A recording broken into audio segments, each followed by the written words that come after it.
លោកឧត្តមសេនីយ៍ត្រីសឿមសរិទ្ធបានចាត់តំណាងប្រគល់ថវិកាសមាគមមិត្តនគរបាលជាតិកម្ពុជាជូនដល់តំណាងគ្រួសារសពមន្ត្រីនគរបាលជាតិមរណភាពចំនួន3នាក់អនុវត្តតាមអនុសាសន៍ណែនាំដ៏ខ្ពង់ខ្ពស់របស់នាយឧត្តមសេនីយ៍សថេតអគ្គស្នងការនគរបាលជាតិនៅថ្ងៃទី25ឧសភានេះលោកឧត្តមសេនីយ៍ត្រីសឿមសរិទ្ធស្នងការនៃស្នងការដ្ឋាននគរបាលខេត្តបន្ទាយមានជ័យបានចាត់តាំងលោកឧត្តមសេនីយ៍ត្រីវង្សវិតស្នងការរងផែនការងារធនធានមនុស្សនិងវរៈសេនីយ៍ឯកអោនរិននាយការិយាល័យបុគ្គលិកព្រមទាំងសហការីព្រមទាំង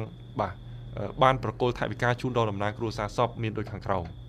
ទី1លោកស្រីឈៀមប៊ុននីភរិយាសពលោកប្រណិបាលឯកមិនគៀចមន្ត្រីការិយាល័យអន្តរកម្មនិងត្រួតបទបញ្ជាទឹកប្រាក់ចំនួន6លានរៀលទី2លោកស្រីសោមផល្លាត្រូវជាភរិយាសពលោកអនុសេនីយ៍ឯកតិសារ៉ាន់និវត្តជនទឹកប្រាក់ចំនួន6លានរៀលទី3លោកស្រីសៅណានភរិយារបស់សពលោកអនុសេនីយ៍តូសៀនហេងត្រូវជានិវត្តជនទឹកប្រាក់ចំនួន6លានរៀលជាចុងក្រោយលោកឧត្តមសេនីយ៍ត្រីវង្សវិតបានសម្ដែងនៅការចូលរួមរំលែកទុក្ខពីសំណាក់លោកឧត្តមសេនីយ៍ស្នងការចំពោះការបាត់បង់ប្តីជាទីគោរពស្រឡាញ់និងដឹងគុណចំពោះស្នាដៃរបស់មន្ត្រីនគរបាលយើង